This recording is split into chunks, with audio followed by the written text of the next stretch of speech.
Hello Ibran, আসসালামু আলাইকুম। কেমন আছেন সবাই? আশা করি ভালো আছেন। তো আজকে আপনাদের দেখাবো এইখানে আমাদের এই বৃষ্টির পানি জইমা, মানে এই যে এই জায়গাটার ভিতরে বৃষ্টির পানি জইমা একবারে বইরা ছিল। তো এখন এই পানি সব শেষ হয়ে আছে, ক্ষেতের ভিতরে আমরা দিতেছি পানিগুলো দেওয়া শেষে এইখানে যত মাছ আছে সবগুলো মাছ ধরমু। তো মাছ ধরা শেষে আমি দেখাইতেছি।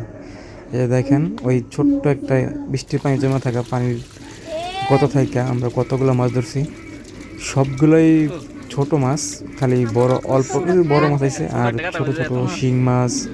তারপরে ওই যে টাকি মাছ আছে না, যেটা শৈলটা কি বুসাটা কি বলি আমরা, ওই শৈলটা কি বুসাটা কি ওই সব পাইছি অনেকগুলো, মাশাল্লাহ।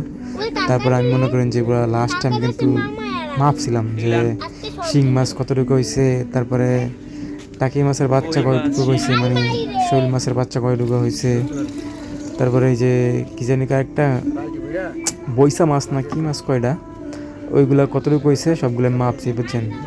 সবচেয়ে বেশি হয়েছে এই যে বইসা মাছ বা খৈলা পাত্তা না কি জানি একটা মাছটা কয়, এটা ভুল লাগছি নামটা আমি। তো ওই মাছটা পাইছি, বইসা মাছ ধরলাম আমি, জান। তো বইসা মাছ পাইছি এই 1 কেজি, 1 কেজি একটু বেশি। আর শিং মাছ পাইছি ½ কেজি থেকে একটু 600 গ্রামের মতো আর কি। আর টাকি মাছ পাইছিলাম মনে হয় 750 গ্রাম। তো টোটাল এই মাছগুলো পাইছি। আর 2টা মনে হয় পাইছিলাম সম্ভবত কই মাছ, ঠিক আছে। আর বড় একটা মাগুর পাইছি, মাগুর মাছ পাইছি, এই আর কি। তো ভিডিওটা কেমন লাগছে অবশ্যই জানাবেন। আসসালামু আলাইকুম।